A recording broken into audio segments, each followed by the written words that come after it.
The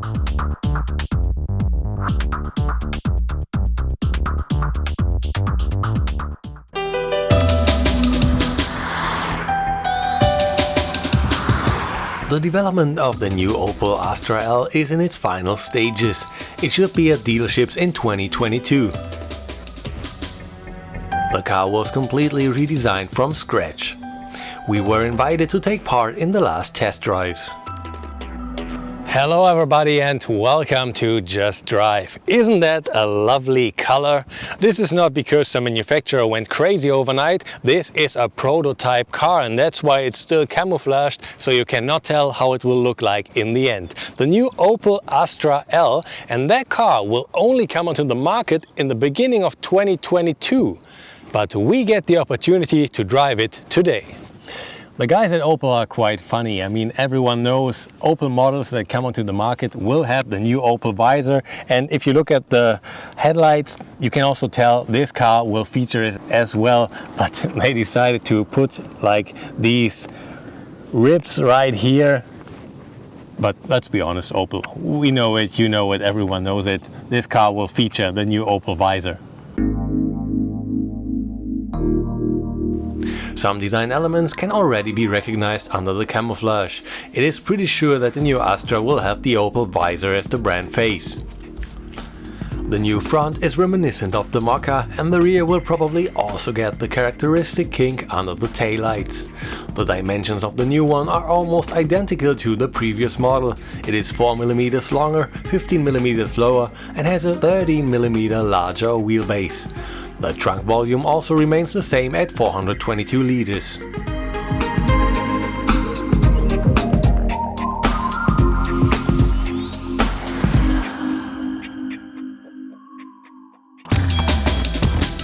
Now let's see how the pre-production model drives. We were invited to test the 180 horsepower plug-in hybrid.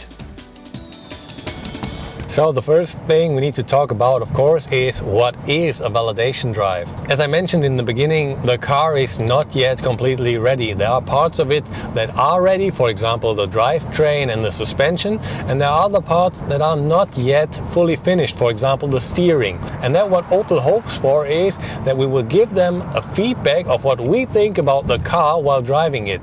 So let's talk about the steering. In my opinion, it is a little soft. That is quite nice if you want to park the car or have to turn around in a small tight space.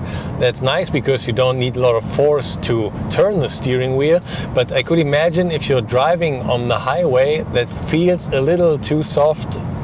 I miss the contact with the road somehow, but just a tiny little bit. So maybe they will change that and add a little more stiffness to the steering in the finished car.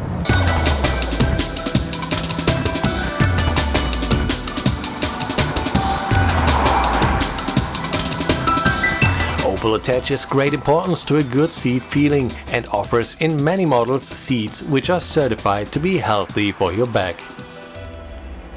A thing that is finished as well are the seats, and I have to say those are quite comfortable, as you know it from Opel. Most of their seats have a special certificate for their healthiness considering your back.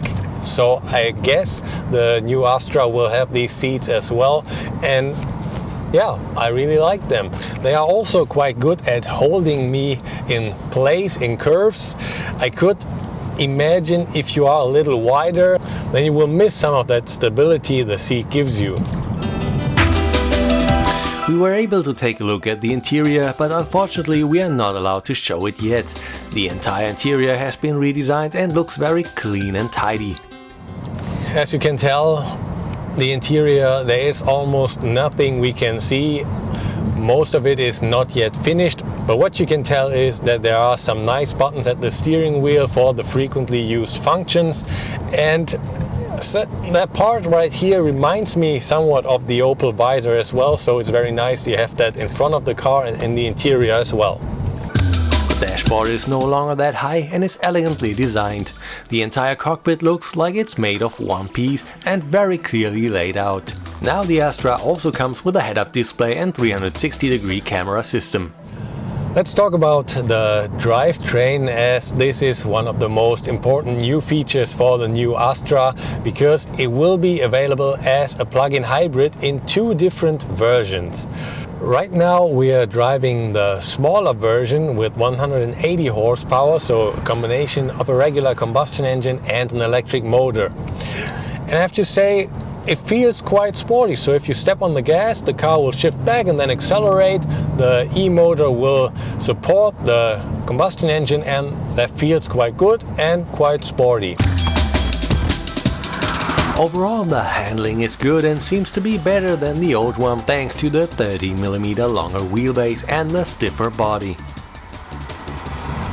Talking about sportiness, it is no problem to drive rather quickly in curves with the new Opel Astra. It feels safe at any time, but you don't have the impression of lacking comfort if there are bumps on the road. So it's really nice. Before driving that car, I quickly took the old Astra K, that is the model that you can still buy right now. And with its 145 horsepower, it is not exactly sporty. And that one with the 180 horsepower, and what's even better, there will be the 225 horsepower hybrid version later, that feels way more sporty than the old one, so that is pretty nice. So I'm not sure if you can hear this, but let me put on the indicator for you.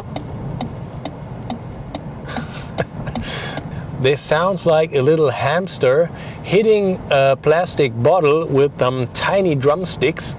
I'm sure this is not the final sound they will use for the new Astra, but this is what I thought when I first used the indicator. I was like, wait, what? Opel told us that the new Astra will have a special coating on the windshield that shall improve sound quality in the interior. And I have to say, I feel this does really work. We're driving like 100 kilometers an hour right now, and it is very silent in here. I like it very much. In addition to our test model, there are the 1.2-liter turbo 3-cylinder gasoline engines with 110 or 130 horsepower and a 130 horsepower diesel with 1.5 liters of displacement, which are known from the group. A plug-in hybrid version with a system output of 225 horsepower will also follow. There will be an 8-speed automatic and a 6-speed manual transmission. The validation drive is over, and I have to say I had a lot of fun driving that car, because the hybrid drivetrain, even though it's the smaller one, is up for a lot of fun. I saw the interior, which unfortunately I cannot show you, but it looks really good. I guess you guys will like it as well. And the only thing that's left is the exterior design, but we will see that in a few weeks. There is still a little bit of fine-tuning to do, especially when it comes to the steering and its feedback, but this prototype already shows a good basis for excellent comfort and sporting properties. The new Opel Astra is supposed to make a strong statement and win new customers for the brand. This could become a success.